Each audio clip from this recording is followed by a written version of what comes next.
Hey guys, tonight we're going to talk about something that hits a little close to home. For many of us, what happens when the immediate crisis fades, but the social hangover lingers? Imagine you've just been through a global event that forced everyone indoors, changed everything about how you live, work, and connect. Now, the danger is mostly gone, but stepping back into the light feels weird. Like you've forgotten how to walk, or maybe even how to talk to people. You see, the funny thing about a global shutdown isn't just the shutdown itself, it's the after. And let me tell you, that after could be a surprisingly awkward, frustrating, and sometimes utterly baffling experience. Honestly, you probably wouldn't survive it without a good therapist and an endless supply of sweatpants.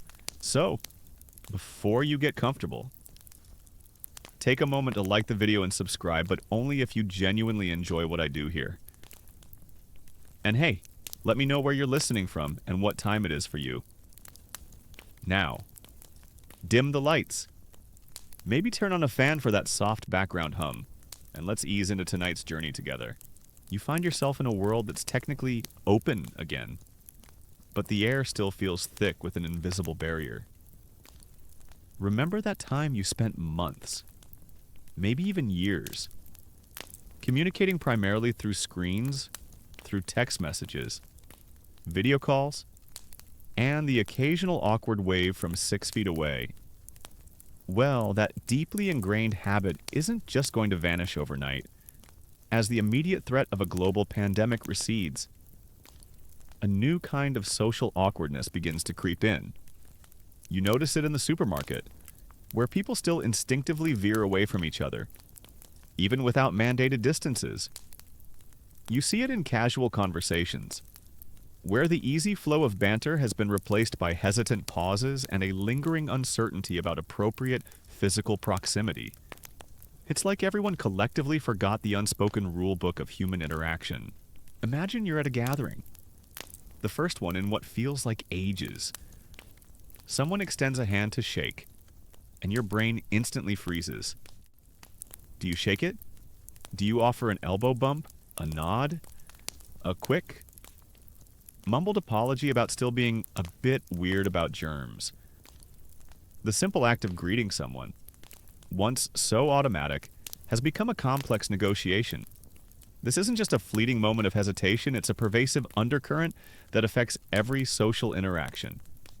The casual touch, the spontaneous hug, the close conversation over coffee. All of these have been subtly rewired in your brain. The widespread phenomenon of re-entry anxiety was a very real thing, leaving many feeling overwhelmed by once normal social situations. You find yourself staring at your phone, even when people are right in front of you. Why? Because the digital world became your primary source of connection for so long. Remember those endless Zoom meetings, the virtual happy hours, the online gaming sessions that replaced real-life meetups these platforms? Once a lifeline, have now become a crutch. You're more comfortable typing out a long message than having a face-to-face conversation that might involve uncomfortable silences or the need to read complex facial expressions. It's an almost unconscious retreat into the safe, curated world of screens. This digital dependency deepened during the long months of isolation, and unraveling it proves to be a far more complex challenge than simply putting down your device. The very rhythm of daily life feels off. The morning commute, once a predictable grind, is now sporadic and unpredictable. As work patterns fluctuate wildly, public transport feels emptier, yet also somehow more alien. You walk through city centers that once bustled with life, now punctuated by empty storefronts and for lease signs. The familiar background hum of a vibrant society has been replaced by a tentative, uneven beat. It's like the world is a symphony orchestra, but half the musicians are still playing in a different key, and the conductor is nowhere to be found. Historians still debate the specific long-term impact of altered commuting patterns on urban development, but the immediate awkwardness was certainly palpable. Consider the simple act of dining out. You're at a restaurant, trying to enjoy a meal, but the atmosphere feels different. Tables are spaced awkwardly, staff wear masks that obscure their expressions, and there's an unspoken tension in the air. The joyous abandon of shared meals feels tempered by a lingering sense of caution, a subconscious awareness of invisible threats. Even the pleasure of eating, once a purely sensory experience, is now overlaid with a layer of heightened vigilance. It's a subtle but persistent reminder that even fundamental human activities have been recontextualized by the recent past. You notice a peculiar phenomenon: people seem to have forgotten how to have small talk. That easy back and forth about the weather or weekend plans feels forced, almost performative.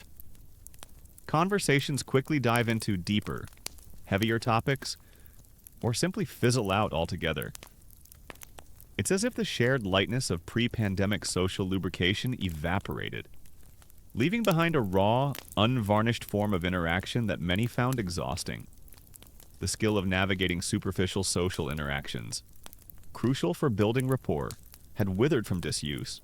One particularly bizarre experience you might encounter is the mask versus no mask social dance, even when mandates are lifted. A significant portion of the population continues to wear masks, while others do not. This creates a subtle but palpable tension, a visual cue that can lead to judgments and assumptions. Do you smile at someone wearing a mask? Do they even see your smile? It adds another layer of complexity to already awkward interactions, making simple exchanges feel loaded with unspoken meaning. It's a constant, silent negotiation of comfort levels and personal boundaries. The erosion of patience is also striking. After months of delays, cancellations, and uncertainty, people's collective tolerance for minor inconveniences seems to have plummeted. You see shorter tempers in customer service interactions, more aggressive driving on the roads, and a general air of frayed nerves. It's as if the world became a giant pressure cooker, and even after the heat was turned down, the pressure lingered, ready to explode at the slightest provocation. That easygoing demeanor you once associated with public spaces has been replaced by a brittle irritability. You're now firmly entrenched in the great re-awkwardening. That peculiar phase where the world opened up, but everyone felt like they'd forgotten how to human. The initial relief of being free quickly gave way to a bewildering sense of social clumsiness. Remember trying to make eye contact with strangers, only to realize you hadn't practiced it in months? It's like everyone's social software had been uninstalled and then re-downloaded with a few crucial bugs. This wasn't just about forgetting simple courtesies, it was a fundamental miscalibration of personal space. Conversational flow and emotional expression. Imagine you're at a casual gathering, perhaps a friend's birthday party.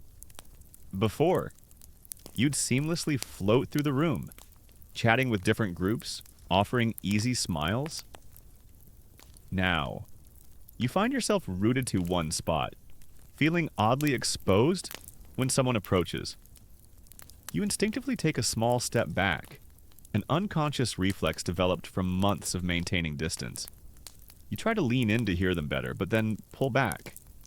Worried you're too close. It's a constant, internal tug of war, where the physical habits of the pandemic era clash with the returning desire for closeness.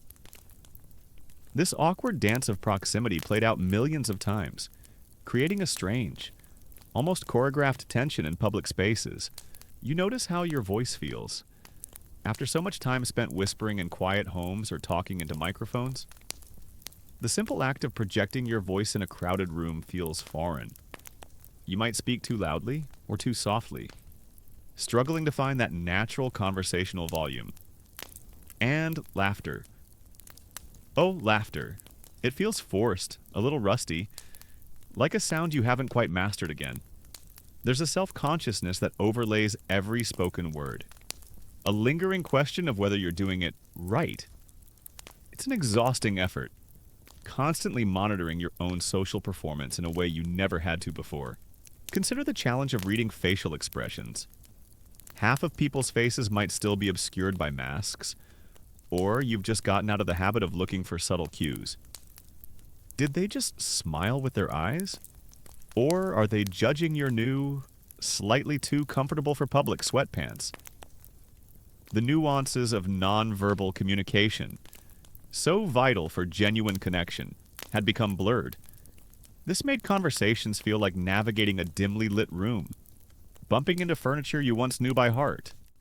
It increased the cognitive load of every interaction, making social events more tiring than invigorating. Historians still debate the extent to which prolonged mask wearing affected long-term social development in children. But for adults, the relearning curve was certainly steep. You find yourself overthinking every social interaction. A casual comment from a colleague replays in your mind for hours. Did you say the right thing? Was your tone off? The ease of spontaneous, unedited conversation seemed to have vanished instead. Every word felt weighed, and every gesture analyzed, creating a low hum of anxiety that followed you from one social encounter to the next. It's as if your internal editor had moved from your writing to your real-time conversations, constantly scrutinizing your performance. One humorous, yet telling. Detail you might observe is the sudden resurgence of ghosting in casual social settings. Before, if you made loose plans, there was a general expectation of follow-through or polite cancellation. Now, with the re-awkwarding in full swing, people seem to disappear from plans with alarming regularity, opting for the comfort of their homes rather than facing the effort of navigating complex social dynamics. Flaking became an art form, a subtle rebellion against the perceived pressures of re-engagement. It's like everyone individually decided that canceling was far less awkward than actually showing up and trying to remember how to interact. The collective trauma of the pandemic also meant that conversations often veered into heavy territory. Even in casual settings, small talk felt trivial, even disrespectful, when everyone had experienced some form of loss or profound change. You'd try to talk about the weather, and suddenly you're deep into a discussion about existential dread or the fragility of society, while genuine connection could emerge from these deeper conversations. They often lacked the lightness and relief that social interactions are supposed to provide, making them emotionally draining rather than uplifting. You notice how friendships began to shift. Some relationships, nurtured through constant virtual check-ins, deepened. Others, reliant on casual, in-person encounters, withered. The effort required to actively rekindle those dormant connections felt immense. And often, the spark simply wasn't there anymore. It's a subtle but significant reshaping of social circles. A quiet reevaluation of who you truly wanted to expend your precious, newly relearned social energy on. This thinning of casual ties left many feeling a deeper sense of isolation. Even amidst increased opportunities for connection, even public spaces, once bustling with anonymous interaction, felt different. Cafes and parks were filled with people. Yes, but often with headphones on, immersed in their own digital worlds, or simply observing from a distance. The spontaneous interactions, the shared laughter between strangers, the easy camaraderie of a crowd, these elements seemed muted, replaced by a cautious, almost tentative re-engagement with the outside world. It was a society that had learned to be self-sufficient in isolation, and breaking that habit proved to be a far greater social challenge than anyone anticipated. You're now moving deeper into the post-pandemic landscape, past the initial awkwardness of re-entry, and into the pervasive reality of digital dependencies deepen. Remember how your phone became an extension of your hand during the lockdowns? Well, that digital tether didn't just loosen, for many. It tightened, transforming the very fabric of daily life, work, and even personal identity. It's like society collectively upgraded to a new operating system, but forgot to install the offline balance patch. Imagine waking up in the morning and your first instinct isn't to look out the window or grab a physical book, but to reach for your phone. You're immediately sucked into a vortex of notifications emails from work, News alerts, social media updates, messages from friends. This isn't just habit. It's a deeply ingrained reflex developed over months, where the digital realm was your sole window to the outside world. This constant connectivity, once a convenience, began to feel like an obligation, a relentless demand on your attention. You find yourself scrolling endlessly, even when there's nothing new to see. The algorithms, perfectly tuned during the isolation period to keep you engaged, now hold an even stronger grip. News feeds, once a source of information, have become echo chambers, reinforcing existing biases and making genuine, nuanced discussion feel impossible. You notice how quickly misinformation spreads online, unchecked by the critical thinking that often comes with face-to-face interaction. It's like everyone's brains are now wired for instant gratification and outrage, making it harder to engage with complex ideas or differing viewpoints. Consider the subtle, yet profound, impact on social skills development, particularly in younger generations, children and teenagers, whose formative social years were spent online, often struggled with in-person interactions.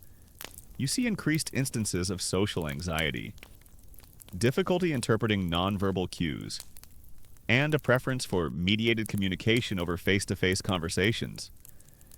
It's a quiet but significant shift in how people learn to connect, potentially reshaping future social landscapes.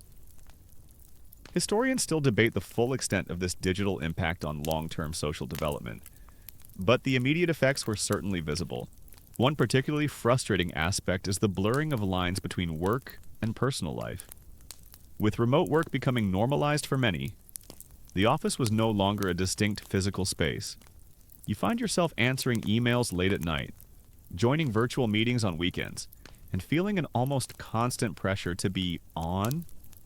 The digital tools that enabled flexibility also facilitated an always-on culture, making it harder to truly disconnect and recharge. It's like your home became a permanent annex of your workplace, making true leisure feel elusive. You observe how the digital world became the primary arena for social performance. People spent more time curating their online personas, perfecting their video call backgrounds, and crafting witty social media posts. The pressure to present a polished, digitally optimized version of yourself became immense. This often led to feelings of inadequacy and comparison, as you constantly scrolled through the seemingly perfect lives of others, forgetting that those too were curated performances. It's a superficial layer of connection that often masks deeper feelings of isolation. Even entertainment shifted. Binge watching became the default, with streaming services offering endless escapism, while a welcome distraction during lockdowns. This habit persisted, sometimes replacing active hobbies or real-world social engagements. You might find yourself opting for another episode rather than meeting friends, or losing hours to gaming instead of physical activity.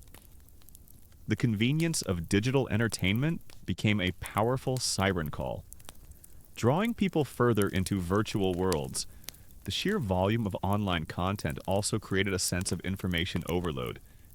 Every day, you're bombarded with news, opinions, and data, making it incredibly difficult to discern what's important or even true.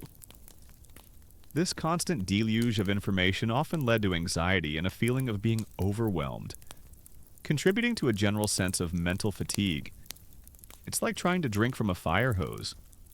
You get soaked, but you don't really absorb anything. One subtle, humorous side effect you might notice is the persistent use of video call etiquette in real life. Someone might accidentally say you're on mute in a face-to-face conversation, or instinctively wave goodbye at the end of a casual chat. These small, ingrained habits reveal just how deeply the digital world had permeated everyday social interactions, creating awkward, yet endearing moments of cross-platform confusion. The reliance on online shopping also solidified. While convenient, it meant a further reduction in physical interaction with local businesses and communities. You see more delivery vans, but fewer bustling high streets. This shift accelerated by the pandemic, fundamentally reshaped consumer behavior, often at the expense of brick-and-mortar stores and the casual social exchanges they fostered. The convenience of a few clicks replaced the serendipity of discovery and community engagement. You're now moving from the deepening digital dependencies and into the tumultuous world of post-pandemic employment. Navigating the workplace whirlwind wobbles. Remember those idyllic images of working in your pajamas? Coffee in hand, from the comfort of your home. Well, the reality of the return to work, or the continuation of remote work, was often far less picturesque and significantly more frustrating. It's like everyone was handed a new rulebook for their professional lives. But half the pages were blank, and the other half were contradictory. Imagine you're a manager trying to coordinate a team split between remote workers, hybrid attendees, and fully in-office staff. Communication becomes a minefield. You send an important email to the remote team, only to realize the in-office team had a spontaneous huddle where crucial decisions were made. Or you hold a video conference, and half the participants are struggling with unstable internet, while the other half are dealing with distracting background noise from their kids or pets. The seamless flow of information and collaborative synergy that was once taken for granted has been replaced by fragmented efforts and persistent misunderstandings. The logistical nightmare of coordinating disparate work models led to significant productivity dips for many organizations. You find yourself constantly toggling between different modes of communication. One moment you're on a video call, the next you're on a messaging app, then an email chain, then a phone call.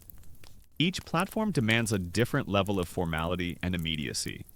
Leading to cognitive overload is like trying to speak 5 different languages simultaneously, constantly switching your brain's operating system.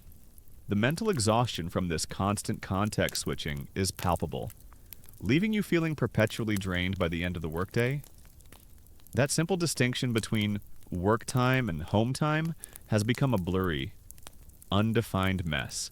Consider the challenge of maintaining company culture in a dispersed workforce. Those spontaneous water cooler chats. The casual hallway encounters that built camaraderie and informal networks have all but vanished for many. You attend virtual team-building exercises that feel forced and awkward, lacking the genuine connection of in-person interactions. This erosion of informal connections leads to feelings of isolation and a decreased sense of belonging. It's like trying to maintain a vibrant garden when half the plants are in separate pots, miles apart, getting different amounts of sunlight and water. Historians still debate the long-term impact of remote work on corporate culture and employee loyalty. But the immediate effects were often a struggle for cohesion. You observe the tension between employees and management regarding return-to-office policies. Some employers push for a full return, citing concerns about productivity or collaboration, while many employees, having tasted the flexibility of remote work, resist. This creates a power struggle, a silent battle over autonomy and control. You might feel a sense of resentment if forced back into an office when you've proven you can be effective from home, or frustration if your colleagues refuse to come in, leaving you feeling isolated in a half-empty office. It's a constant negotiation, with no easy answers and often no clear winners. One particularly frustrating aspect is the uneven distribution of flexibility. Some roles or industries simply can't be done remotely, leading to feelings of inequity among workers. You might see frontline workers, who bore the brunt of exposure during the pandemic, now feeling overlooked and undervalued as office workers enjoy newfound freedoms. This creates internal divisions and strains relationships, as different segments of the workforce perceive vastly different levels of privilege and burden. It's a subtle but persistent source of resentment. The very concept of productivity itself becomes harder to measure and define. For managers, the inability to physically see their team working can lead to anxiety and a temptation to micromanage. For employees, the pressure to prove productivity through constant availability and digital engagement can lead to burnout. It's a shift from output-based evaluation to presence-based anxiety. Even when presence means little more than a green dot on a messaging app, you notice the struggle with onboarding new employees in a remote or hybrid environment? The informal learning. The mentorship that happens organically in an office is severely hampered. New hires might feel disconnected, struggling to understand company norms or build relationships with their colleagues. It's like trying to learn a new language by only reading textbooks, without ever hearing it spoken or practicing it in real conversations. This impacts morale and long-term retention. You're now moving beyond the workplace wobbles and into the pervasive, often bewildering, realm where economic echoes linger. Remember the unprecedented government interventions, the sudden shifts in spending, the supply chain disruptions that felt like a bad dream. Well, those aren't just historical footnotes. Their ripple effects continue to shape your daily life, making everything from grocery shopping to planning for the future feel a little off. It's like the economy was a finely tuned machine that got hit by a wrecking ball, and even after the immediate damage was cleared, it just can't quite run smoothly anymore. Imagine you're at the grocery store, staring at prices that seem to climb higher with each visit. The cost of eggs, milk, bread, staples that once felt reliably affordable, are now fluctuating wildly. You pick up a favorite snack only to find its price has jumped. Or even worse, the package has shrunk.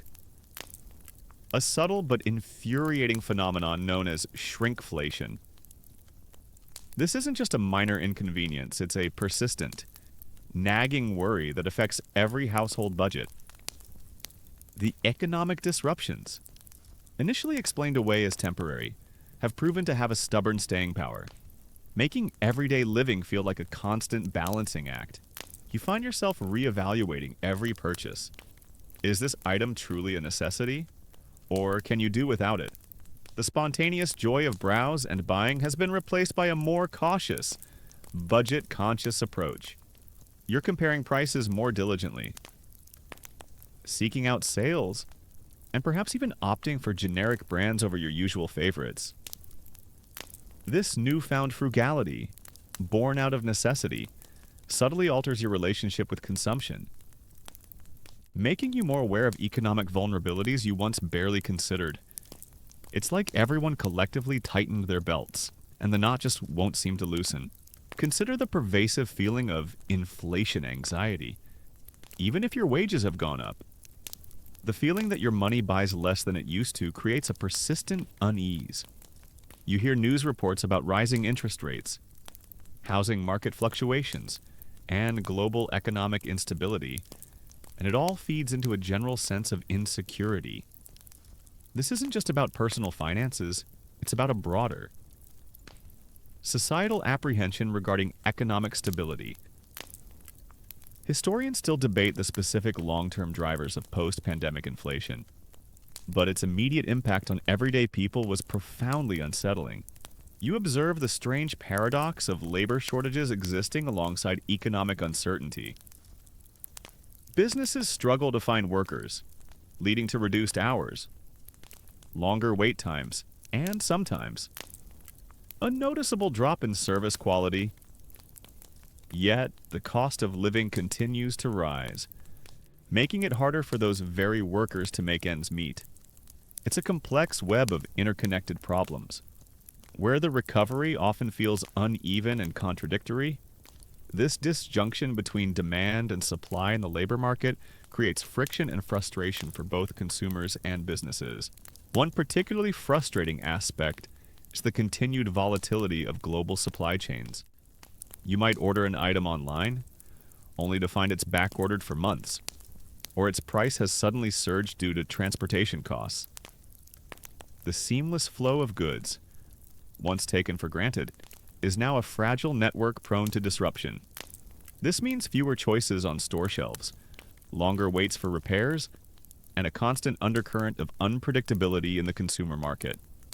It's like a massive invisible logistics puzzle, and someone keeps removing crucial pieces. The gig economy, which offered flexibility during the pandemic, also shows its limitations. While some thrive, many gig workers face unstable incomes, lack of benefits, and intense competition. This precariousness adds another layer of economic stress for a significant portion of the workforce, highlighting the cracks in traditional employment models that were exacerbated by the recent economic shift. The promise of freedom often came with the hidden cost of vulnerability. You notice how economic pressures affect mental well-being, the constant worry about making ends meet, the frustration of rising costs, and the uncertainty of job security all contribute to increased stress, anxiety, and even depression. It's a silent burden that impacts countless lives, often going unacknowledged in official economic reports. The ripple effect of financial instability extends far beyond bank accounts, touching every aspect of daily existence. You're now moving past the economic reverberations and into a more abstract, yet deeply felt, consequence of the post-pandemic world, the erosion of trust's tangled threads. Remember how, during the height of the crisis, there was an almost primal need to believe in institutions, in science, in shared narratives. Well, as the immediate threat receded, a profound cynicism began to take root, subtly unraveling the very fabric of collective belief. It's like society was a carefully woven tapestry, and suddenly, countless individual threads started to fray, loosening the whole design. Imagine you're trying to make sense of conflicting information. One day, experts say one thing about public health measures, the next, a different group of experts, or even the same ones, seem to contradict themselves, or perhaps official guidelines shift rapidly, leaving you feeling whiplashed and confused. This constant stream of perceived inconsistencies, amplified by 24/7 news cycles and social media echo chambers, chipped away at confidence in scientific authority and government institutions. You began to question everything, from the efficacy of vaccines to the motivations behind policy decisions. This isn't just healthy skepticism. It's a pervasive sense of suspicion that makes it hard to distinguish fact from fiction, truth from manipulation.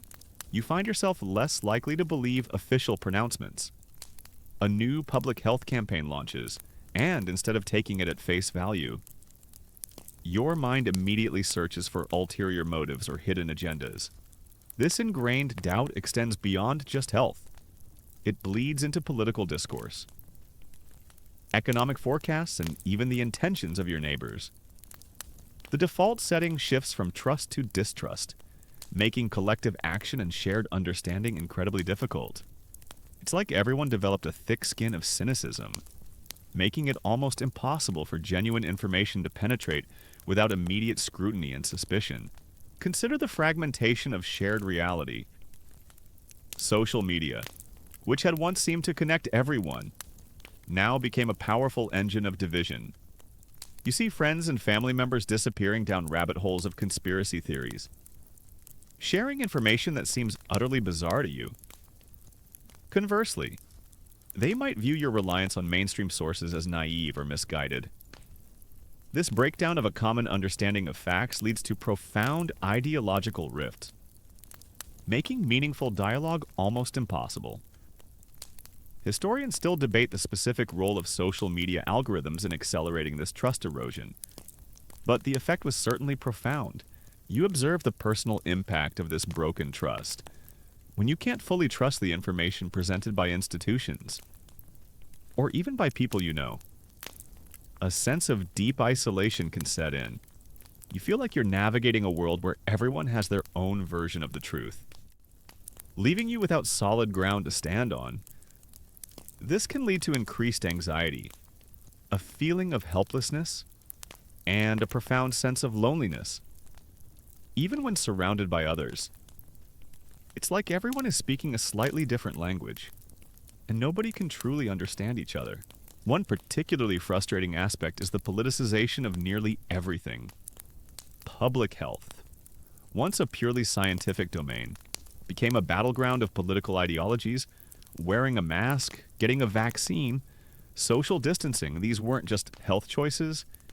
They became political statements, This tribalism further deepened the cracks in societal trust, as people aligned themselves with their side, often demonizing those who held differing views. It's like every issue, no matter how mundane, was forced through a political filter, distorting its original meaning and making reasoned debate impossible. The media, too, faced immense scrutiny and a loss of trust, accused of bias from all sides. News organizations struggled to maintain credibility in a landscape saturated with opinion and sensationalism. You might find yourself questioning the headlines, wondering about the hidden agendas, and feeling overwhelmed by the sheer volume of conflicting narratives. This erosion of media trust meant that people often retreated into their preferred news bubbles, further reinforcing existing beliefs and deepening societal divides. It's a vicious cycle where skepticism feeds more skepticism. Even interpersonal trust took a hit. Remember those uncomfortable conversations with friends or family who held wildly different views on the pandemic or its aftermath? These disagreements, often fueled by differing sources of information, sometimes led to fractured relationships. You might have found yourself pulling away from people you once considered close, simply because the chasm in your worldviews felt too wide to bridge. This personal breakdown of trust, extended across millions of individuals, left a subtle but pervasive scar on the social fabric. You're now moving beyond the fraying threads of trust and into a new kind of weariness. The public health paradox. Remember the initial unity, the shared determination to flatten the curve, the widespread acceptance of masks and lockdowns?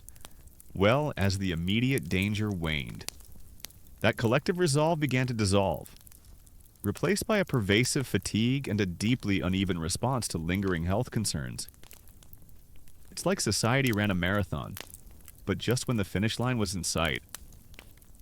Half the runners decided they were done, while the other half were still meticulously counting their steps. Imagine a new variant of the virus emerges, or perhaps a different public health threat begins to surface. Your immediate reaction is no longer one of collective concern and compliance, but a weary sigh. You see news reports about rising case numbers, but the public response is a shrug. Mask mandates, once accepted as a temporary necessity, are now met with widespread resistance and open defiance.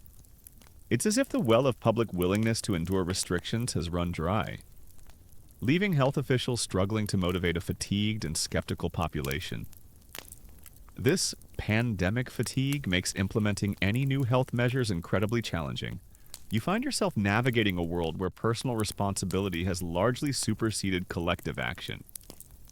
Some individuals meticulously follow every guideline, continuing to wear masks and avoid large gatherings, while others embrace a return to pre-pandemic norms with gusto, viewing caution as an overreaction.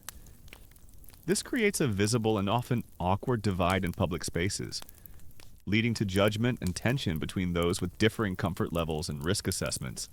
It's like everyone's decided to play a different game, but they're all stuck on the same field. Consider the backlash against public health authorities. Scientists and medical professionals, once hailed as heroes, now face skepticism, even hostility. From segments of the population, their recommendations are viewed through a political lens, their motives questioned, and their expertise undermined. This erosion of authority makes it incredibly difficult to convey critical health information or rally public support for preventative measures. Historians still debate the role of political polarization in fueling this anti-expertise sentiment, but its impact on public health campaigns was profound. You observe the unevenness of health outcomes. While the affluent and those with good healthcare access might quickly rebound, vulnerable populations continue to suffer disproportionately. Long COVID symptoms linger, access to mental health support remains scarce, and the economic fallout impacts those already struggling. This highlights the persistent health inequities exacerbated by the pandemic, with a growing divide between those who can afford recovery and those who are left behind. It's a silent crisis for many, often overshadowed by the broader narrative of getting back to normal. One particularly frustrating aspect is the constant debate over data and metrics. What constitutes a case. What's the true death toll? How reliable are the statistics the public, bombarded with conflicting numbers and interpretations, grows increasingly confused and disengaged? This statistical noise makes it hard to gauge the true severity of ongoing health threats, leading to a sense of apathy or fatalism. It's like trying to understand a complex problem when all the numbers are constantly being recalculated and reinterpreted. The societal fatigue with health messaging also leads to a decline in basic hygiene practices that briefly surged during the pandemic. Hand sanitizer stations become less common.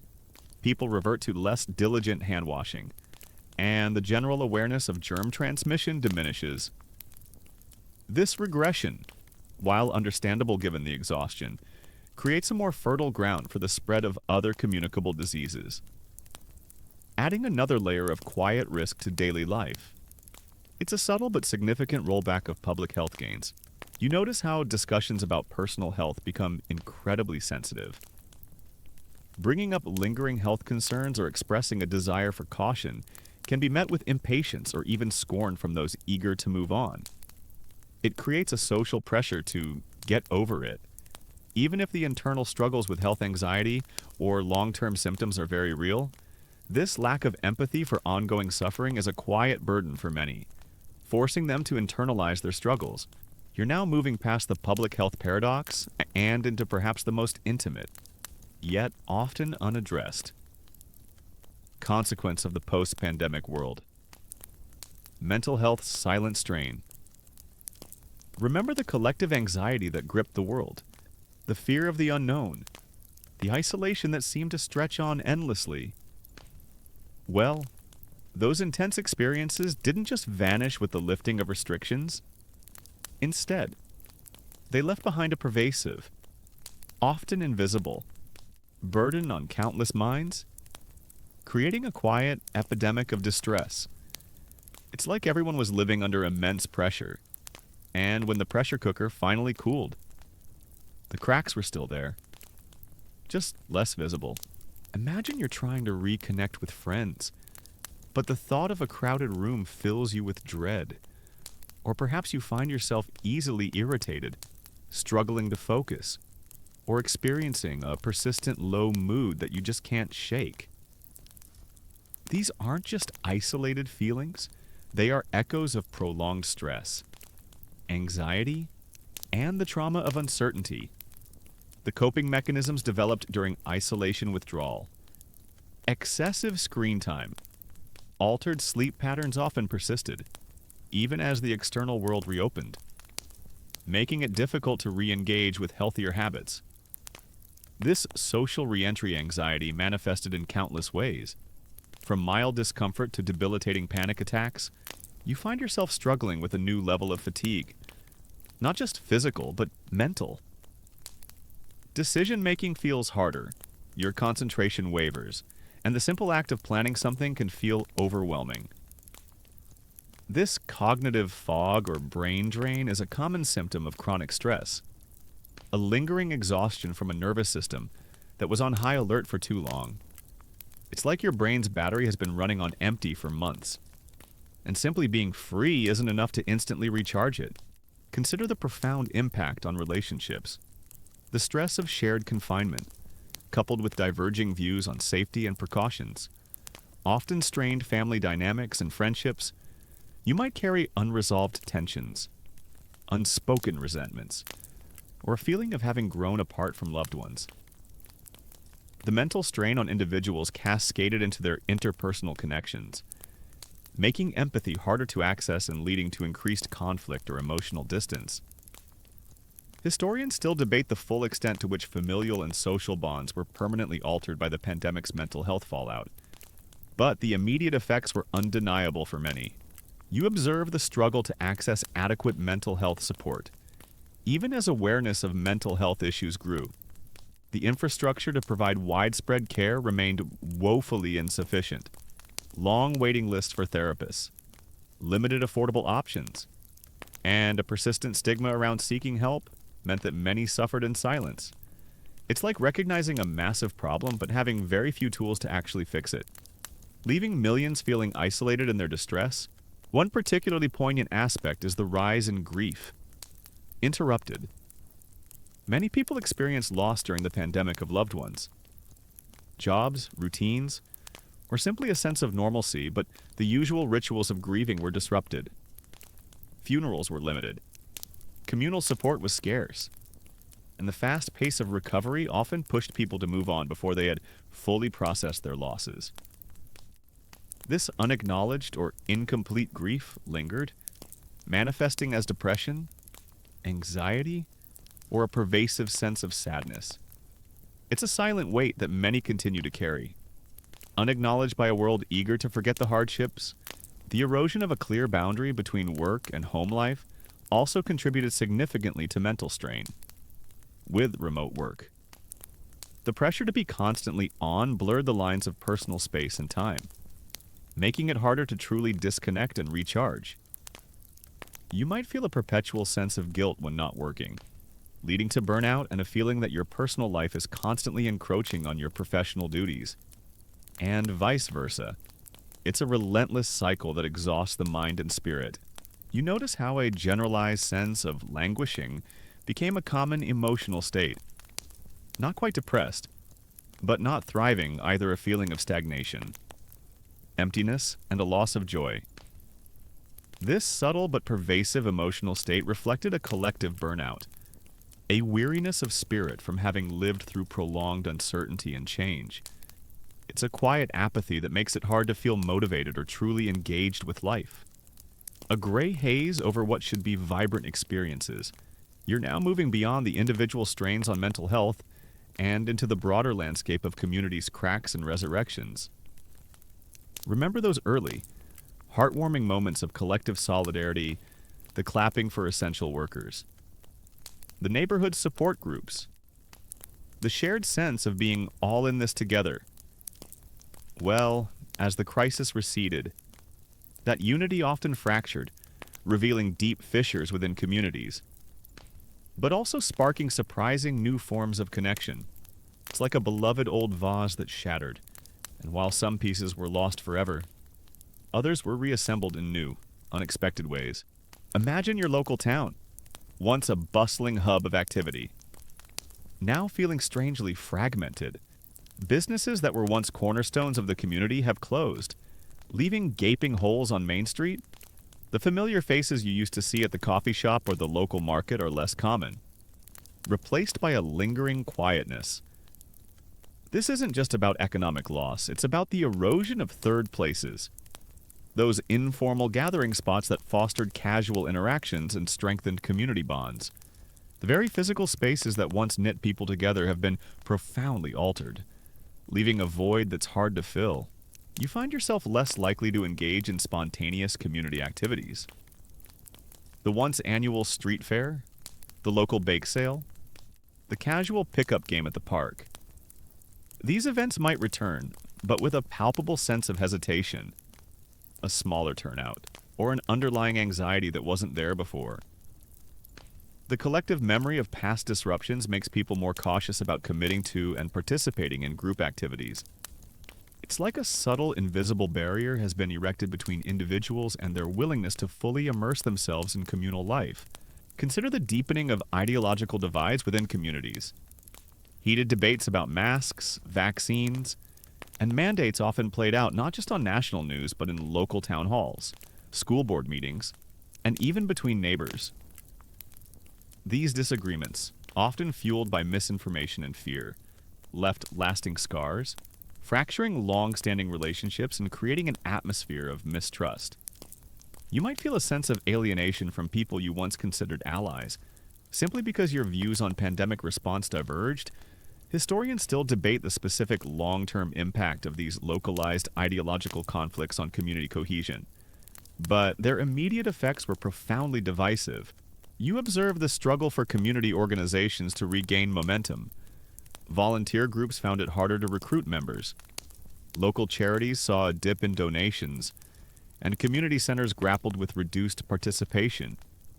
The energy that once drove these vital social structures had been drained by prolonged inactivity and the demands of the immediate crisis.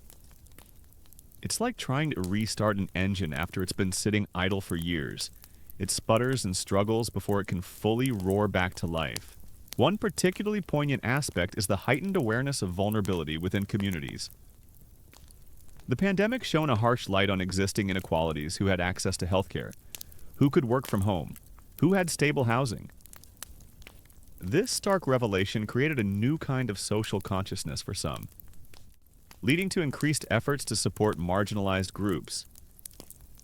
But for others, it fostered a sense of self-preservation, of retreating into their own private spheres rather than extending outward to help.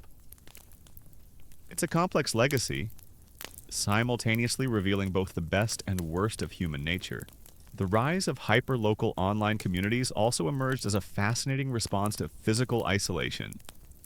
Facebook groups dedicated to specific neighborhoods, local mutual aid networks, and online forums for sharing information or offering support became vital lifelines. While they couldn't fully replace face-to-face interaction, they fostered a new sense of connection and resource sharing.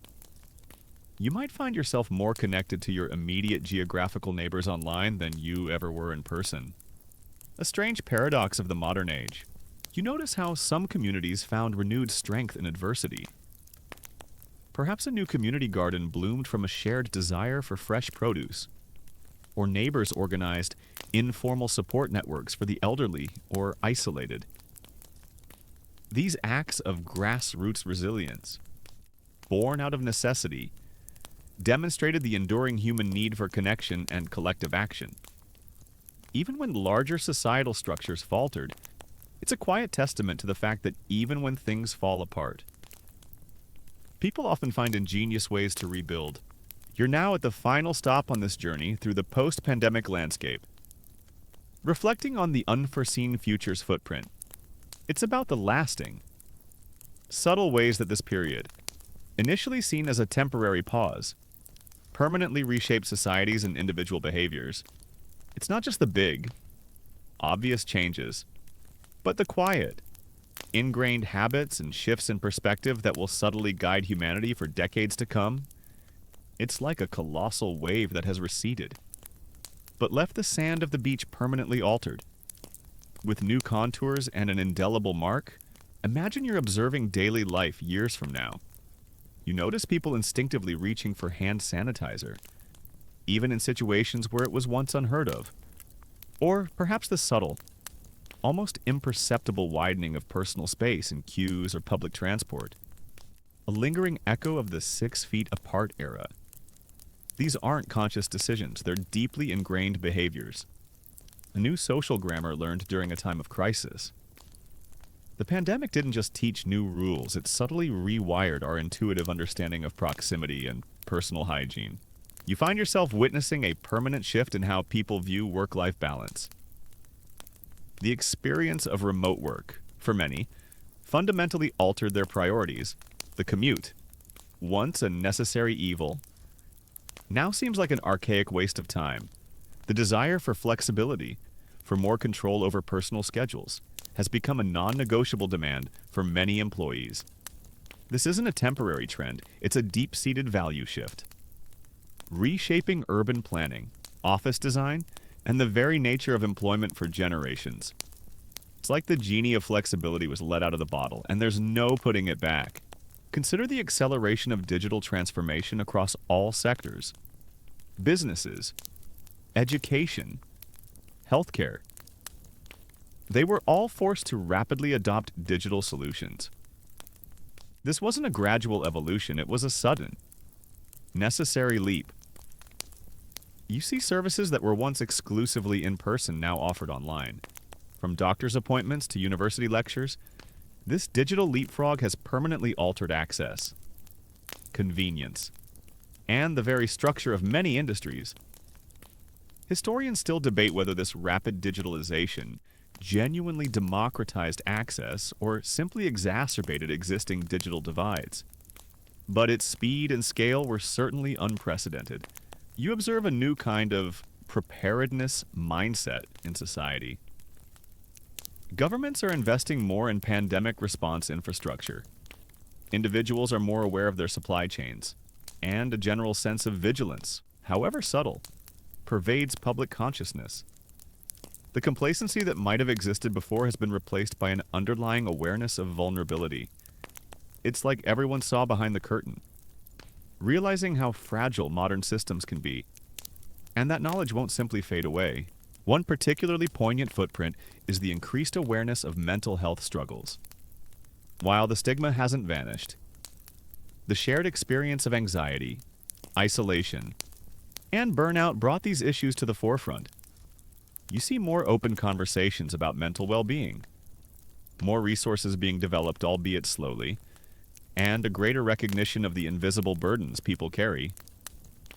This difficult period forced a collective reckoning with the importance of psychological well-being, leaving a lasting mark on how societies address mental health. The subtle reshaping of social gatherings also leaves a lasting impression. While large events return, there's often an underlying shift towards smaller, more intimate gatherings, or a greater appreciation for outdoor spaces. The emphasis on shared experiences over sheer numbers, and a heightened awareness of ventilation and personal comfort levels, subtly alters the dynamics of how people socialize.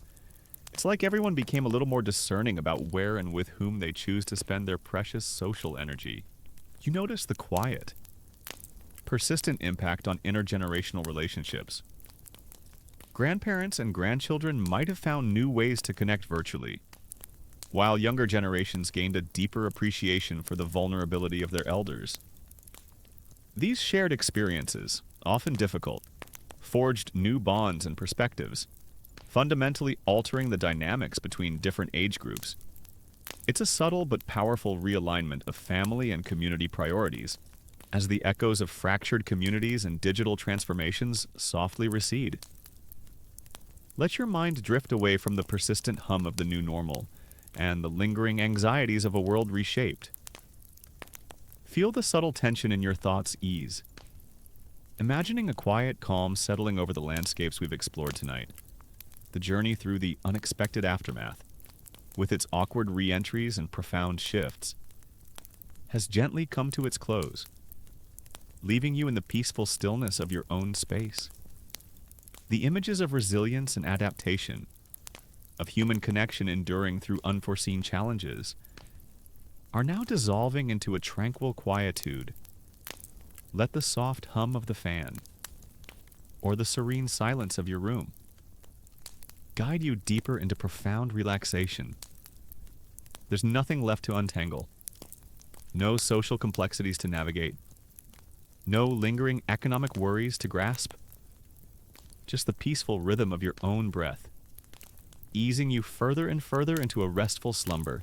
Let the last remnants of our historical social journey fade into the gentle darkness of the night,